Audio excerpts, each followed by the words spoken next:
అమ్మ ఇట్లా ఈ పర్టికులర్గా గీసుంటే సబ్జెక్టులు చేస్తా అని పోతుంటావా, లేకపోతే ఏ సినిమా వచ్చినా చేసుకుంటా పోతావా? నీ ఆలోచన ఏముంటది? అంటే కథ మంచిగా ఉండాలి, డిఫరెంట్ గా ఉండాలి. నేను దీని ముందు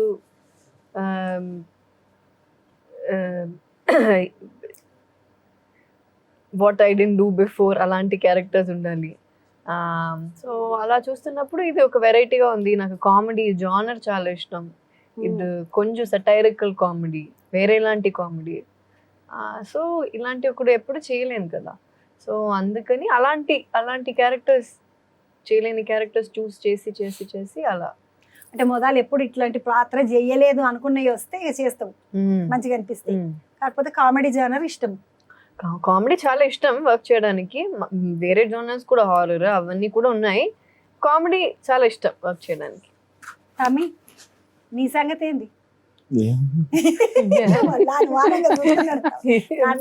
నువ్వు కూడా ఇట్లాంటి పాత్రలు వస్తే చేస్తా, గీ విలన్ పాత్రలు చేస్తా, మధ్యలో ఎప్పుడన్నా ఒక పారి విలన్ పాత్ర చేస్తా అనుకుంటావా, లేకపోతే ఏది వస్తే అది చేసుకుంటా పోతావా? అదే కొంచెం అప్పుడప్పుడు ఇలా విలన్ చేద్దాం అనిపిస్తుంది.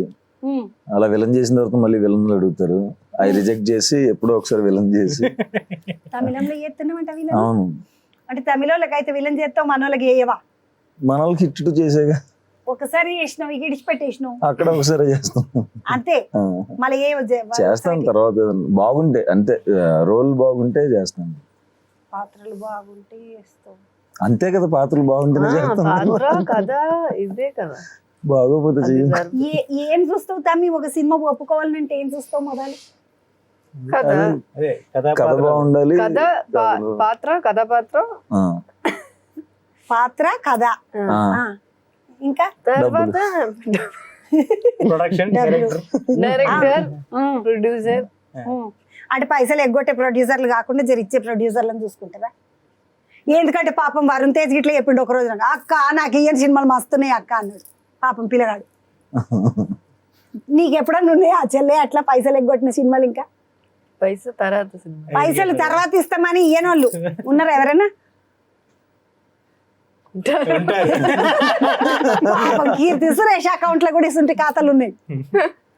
నీకు సువాసు లేవు అనుకుంటున్నా. నాకు లేవు యాక్చువల్గా. దేవుని దయ వల్ల నీకు లేవు.